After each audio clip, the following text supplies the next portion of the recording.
Hi friends, मैं advocate Avinash नंदन शर्मा। दोस्तों, एक बड़ा इंपॉर्टेंट इशू है।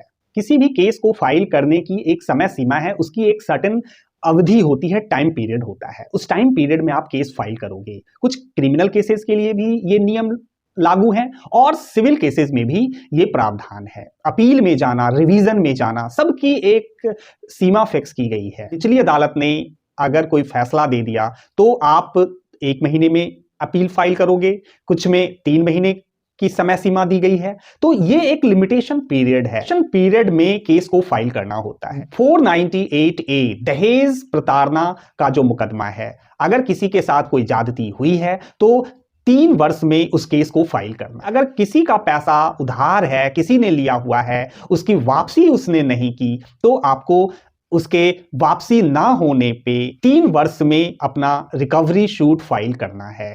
इस तरीके से अलग अलग केसेस के लिए सारे प्रावधान हैं। अपील में जाने के लिए भी समय सीमा है। अगर कोई चेक का केस हार गया, उसके खिलाफ फैसला हो गया, आरोपी को सजा हो गई, या फिर कंप्लेनेंट शिकायतकर्ता को चेक के पैसे नहीं मिले, तो ऐसी सिचुएशन में 1 महीने में ऊपर की कोर्ट को अप्रोच करना है। तो समय सीमा है। अगर कोई लेट हो जाता है तो ऐसे केसेस में आप सेक्शन 5 ऑफ लिमिटेशन एक्ट के तहत कंडोनेशन ऑफ डिले की एप्लीकेशन लगाओगे कि मेरी देरी को माफ कर दें।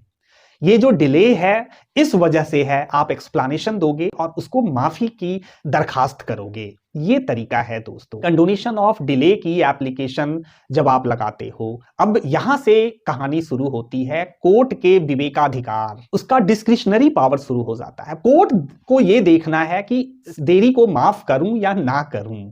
सुप्रीम कोर्ट ने बड़ा इंपॉर्टेंट निर्णय दिया है ऐसे मामलों पे।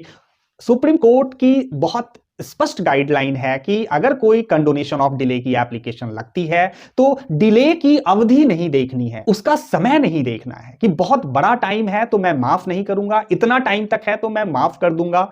रीजन टाइम स्पैन नहीं है, कितने समय सीमा को माफ करने की दरखास्त लगाई गई है, ये इंपॉर्टेंट नहीं है। बहुत लोग सोचते हैं कि 6 महीने में देर हूं, अब शायद ये कंडोनेशन ऑफ डिले की एप्लीकेशन ही डिसमिस हो जाएगी। ऐसा बिल्कुल भी नहीं है दोस्तों।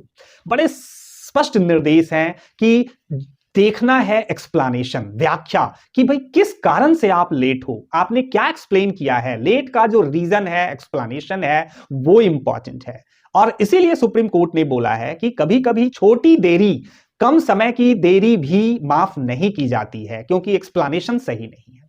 और कभी बड़े समय की जो देरी है, लेट से जो लोग केस फाइल कर रहे हैं या अपील फाइल कर रहे हैं, उनको भी माफ कर दिया जाता है अगर एक्सप्लेनेशन जस्टिफाइबल है, उसको सही तरीके से बताया गया है। तो आप अगर देर हो कोर्ट को अप्रोच करने में, कोर्ट में केस फाइल करने में, तो इसकी एप्लीकेशन लगाएं, प्रॉपर तरीके से रीजन, लॉजिक, एक्सप्लेनेशन दें और वो अलाउ हो जाएगा। डोनेशन ऑफ डिले की ज्यादातर एप्लीकेशंस अलाउ होती हैं, इसको ग्रांट कर दिया जाता है। इसकी वजह से सामने वाला सफर नहीं करता। लेकिन सही जस्टिफिकेशन, सही एक्सप्लेनेशन के साथ कोर्ट को अप्रोच करें। ये आपका राइट नहीं है, कोर्ट इसको खारिज भी कर सकता है। अगर आपने गलत तरीके से, लाइट तरीके से, हल्के अंदाज में कंडोनेशन ऑफ डिले की एप्लीकेशन लगा दी या उस एप्लीकेशन को नहीं लगाते तो आपका केस खारिज हो जाएगा, उसकी सुनवाई ही नहीं चलेगी, उस पर दूसरी पार्टी को नोटिस भी नहीं होंगे। ये है लीगल प्रावधान, इसको समझना बहुत जरूरी था। आप मेरे चैनल को लाइक एंड सब्सक्राइब कर दें। मैं लगातार अच्छी से अच्छी वीडियो लाता रहता हूं, आप मुझसे जुड़े रहें। Bye bye.